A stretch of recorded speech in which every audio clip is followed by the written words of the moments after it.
नमस्कार दोस्तों turning point में आपका भव्य स्वागत है। आज आपको एक ऐसे टर्निंग पॉइंट में एक ऐसे महान हस्ती की जानकारी देने जा रहा हूं जिसने एक आश्चर्यजनक तरीके से पूरी दुनिया को एक ऐसी महान उपलब्धि दी है जिसके कारण विज्ञान आज इतनी तरक्की कर सका है। और इस तरक्की का जो राज है वह बड़ा रहस्यमय है। तरक्की का राज ये है कि आप उम्मीद भी नहीं कर सकते, कल्पना नहीं कर सकते आप ऐसी कि कोई व्यक्ति पेट पे लात खाकर पूरी दुनिया को बदल सकता है। जी हाँ, मैं बात कर रहा हूँ महान वैज्ञानिक आइजैक न्यूटन की।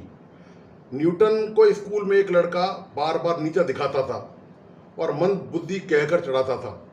एक दिन उसने न्यूटन के पेट में लात मार दी तो न्यूटन क्रोध में पागल हो गए और उन्होंने, बावजूद इसके कि न्यूटन बहुत कमज़ोर थे और उनके अंदर ज़्यादा ताकत नहीं थी, लेकिन जब भयानक क्रोध आ गया न्यूटन को तो उन्होंने उस लड़के की जमकर धुनाई करी। उसके बाद उस कृत्य पर लड़का भी हक्का बक्का रह गया। लेकिन ये जो घटना है दोस्तों, ये न्यूटन के लिए जीवन में बहुत महत्वपूर्ण साबित हुई। उस लड़के ने जो पेट पर लात मारी, उसके बाद न्यूटन ने गुस्से में आकर जो पिटाई करी, उसने न्यूटन को न्यूटन बना दिया। नाम तो न्यूटन किसी का भी हो सकता है, लेकिन महान वैज्ञानिक का नाम यदि न्यूटन हो तो वह बिल्कुल अलग बात होती है। इस परिवर्तन के कारण न्यूटन अपनी हीन भावनाओं पर काबू पा सके और बस यहीं से न्यूटन के महान वैज्ञानिक बनने का रास्ता खुल गया। उसका बदला लेने की इच्छा के कारण न्यूटन ने अपना सारा ध्यान पढ़ाई लिखाई की तरफ केंद्रित करना शुरू किया। उस लड़के से मारपीट के बाद जो घटना हुई उसने न्यूटन को पूरी तरह से पढ़ाई की तरफ मोड़ दिया और वो इतना डूब गए पढ़ाई में कि पढ़ाई में दिन रात उन्होंने एक कर दिया और वो मेधावी छात्र बनकर निकले। कहते हैं ना कि अच्छा नाविक वही होता है जो पतवार पर भरोसा नहीं।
शास्त्र की हों, इन तमाम पर पढ़ाई के बाद जब वो पढ़ाई स्कूल से कॉलेज में आए तो उन्होंने ये सब किताबें पढ़ना शुरू करी।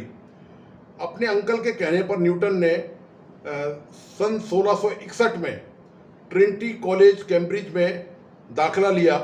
पढ़ाई के फीस और खाने की व्यवस्था का उनके पास इंतजाम नहीं था, तो वहाँ पर कॉलेज में उन्होंने कर्मचारी के तौर पर काम किया। उस समय कॉलेज की शिक्षाएं अरस्तू पर आधारित थी। अरस्तू आप जानते हैं कि महान दुनिया के फिलोसफर हुए हैं और उन्होंने बहुत सब्जेक्ट पर किताब लिखी हैं। लेकिन न्यूटन अधिक से अधिक विचारों को पढ़ना चाहते थे, दूसरे दार्शनिकों को भी पढ़ना चाहते थे। 1664 में इनकी प्रतिभा के कारण एक स्कॉलरशिप की व्यवस्था कॉलेज ने इनको कर दी, जिसकी मदद से न्यूटन अपनी आगे की पढ़ाई जारी रख सके। फिर यहीं रहकर न्यूटन ने प्रसिद्ध केपलर के नियम पढ़े, इसी कॉलेज में रहकर, ट्रिनिटी कॉलेज में। न्यूटन इस तथ्य पर रिसर्च कर रहे थे कि धरती सूर्य के इर्द गिर्द गोल नहीं बल्कि अंडाकार घूमती है। ऐसी और भी कई बातों पर रिसर्च चल रही थी। अचानक अगस्त 1665 में जैसे न्यूटन ने अपनी डिग्री प्राप्त की, उसके ठीक बाद इंग्लैंड में प्लेग की पूरी महामारी फैल गई, बीमारी ने भीषण रूप धारण कर लिया और विश्वविद्यालय को बचाव के लिए प्लेग में लोग नहीं आ जाए इसलिए बंद कर दिया गया। घर जाने से पहले न्यूटन सेब के एक पेड़ के नीचे बैठे हुए सोच रहे थे कि अब क्या किया जाए। तभी उनके सिर पर एक सेब आ गिरा। पहले से परेशान न्यूटन के दिमाग में यह बात आई कि ये सेब मेरे ऊपर ही क्यों गिरा, ये इधर उधर क्यों नहीं गिरा, या फिर ऊपर क्यों नहीं गया, गिरने के बाद ये नीचे ही क्यों आया। इंसान होता तो पूछ भी लेते, लेकिन सेब के पेड़ से क्या पूछते, उससे क्या जवाब मिलता। फिर न्यूटन ने इस सवाल का जवाब खुद ही खोजने की ठान ली। बहुत सालों तक न्यूटन इस पर रिसर्च करते रहे और सबको यह बताया कि पृथ्वी के गुरुत्वाकर्षण बल, ग्रेविटी नाम की एक शक्ति है पृथ्वी में जो हर चीज को अपनी ओर खींचती है, और इसी बल के कारण चंद्रमा पृथ्वी का चक्कर लगाता है और पृथ्वी सूर्य का। उस समय इंग्लैंड के एक खगोल शास्त्री थे एडमंड हेली। आपको याद होगा कि जो हेली धूमकेतु है वो उन्हीं के सम्मान में धूमकेतु का नाम रखा गया है। वे भी गुरुत्वाकर्षण की समस्या पर ही काम कर रहे थे, रिसर्च कर रहे थे। हेली गुरुत्वाकर्षण के नियम से जुड़ी अपनी एक समस्या को लेकर न्यूटन से मिलने पहुंचे। हेली यह जानकर चकित रह गए कि जिस समस्या का समाधान वे खोज रहे हैं उसे न्यूटन पहले ही ढूंढ चुका है। तो हेली न्यूटन की जब न्यूटन ने अपनी जानकारी हेली को बताई कि उन्होंने इस तरह एक गुरुत्वाकर्षण को लेकर खोज की है, तब हेली न्यूटन की इस खोज को छपवाने के लिए इंग्लैंड की रॉयल सोसाइटी गए। दोस्तों, यदि दुनिया में दोस्त हो तो हेली जैसा हो जिसने कितनी बड़ी कुर्बानी की है। हेली आज चाहते तो न्यूटन का स्थान ले सकते थे और न्यूटन का नाम इतिहास में कहीं भी किसी भी शब्दकोश में अंकित नहीं होता, लेकिन हेली ने एक सच्चे दोस्त का फर्ज निभाया और दुनिया में एक दोस्त की नई इबारत लिखी। सोसाइटी ने क्या किया कि प्रसिद्ध लोगों को ही वो केवल अपना सदस्य बनाती थी और उनके रिसर्च पेपर छापती थी, तो उसने खोज छापने से इनकार कर दिया। इस पर हेली ने अपने खर्चे से, जो कि खुद गुरुत्वाकर्षण की खोज में जुटे हुए थे, बावजूद उसके कि उनका प्रतिद्वंदी है, उनका सामने जो है वो भी वैज्ञानिक है और हेली खुद भी वैज्ञानिक थे, इसके बावजूद ये जानते हुए हेली ने अपने खर्चे से न्यूटन की इस खोज को प्रिंसिपिया के नाम से छपवाया। आपको याद होगा कि इसका नाम, जो पहली खोज हुई थी न्यूटन की, उसका नाम प्रिंसिपिया है। इस लेख ने न्यूटन को प्रसिद्ध कर दिया। रॉयल सोसाइटी ने आखिरकार उनकी खोज को मान्यता दी और सन 1703 में मतलब मान्यता नहीं दी, और आखिरकार ये हुआ कि उनकी जो खोज थी ये गुरुत्वाकर्षण के नियम वाली, वो पूरी दुनिया में इतनी प्रसिद्ध हो चुकी थी कि लास्ट में रॉयल सोसाइटी ने सन 1703 में उन्हें रॉयल सोसाइटी का अध्यक्ष बनाया, जिसने कभी मतलब उनका रिसर्च पेपर छापने से इनकार कर दिया था। तो दोस्तों, यदि हेली ये काम नहीं करते तो दुनिया को कभी पता नहीं चल पाता कि न्यूटन ने महानतम खोज की है। न्यूटन महज 23 साल की उम्र में उन्होंने गुरुत्वाकर्षण की खोज कर ली थी। न्यूटन के गुरुत्वाकर्षण के सिद्धांत का पता लगाने की घटना करीब 350 साल पुरानी है। धरती सूर्य के इर्द गिर्द गोल नहीं अंडाकार घूमती है, यह भी न्यूटन ने ही बताया था।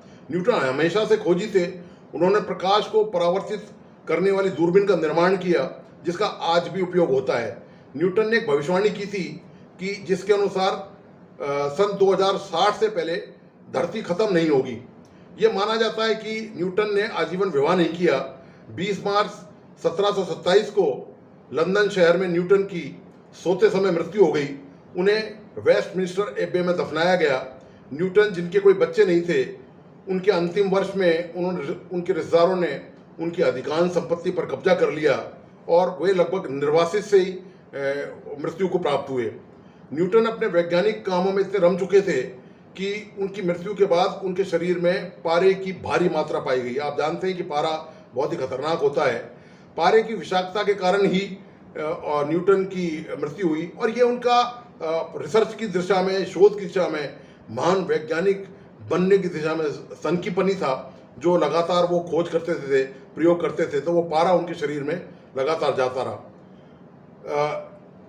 अंग्रेज कवि अलेक्जेंडर पोप ने न्यूटन की उपलब्धियों से प्रभावित होकर उनके बारे में एक स्मृति लेख लिखा। Nature and nature laws lay hid in night, God said let Newton be and all was light. Newton ने पूरे विश्व के सामने ये उदाहरण पेश किए कि किस प्रकार मन के किसी कार्य को पूरा करने की जिद इंसान को सफलता की ऊंचाइयों तक पहुंचा सकती है। दुनिया को दिए गए अपने अनमोल योगदान के कारण ही सन 2005 में एक अंतर्राष्ट्रीय सर्वे में न्यूटन को विश्व का सर्वाधिक लोकप्रिय वैज्ञानिक का खिताब दिया गया। तो दोस्तों, आपको आज का टर्निंग पॉइंट कैसा लगा, प्लीज़ अपने लाइक्स और कमेंट्स मुझ तक जरूर भेजिए और आगे के टर्निंग पॉइंट के लिए प्लीज़ इंतजार कीजिए। धन्यवाद, नमस्कार।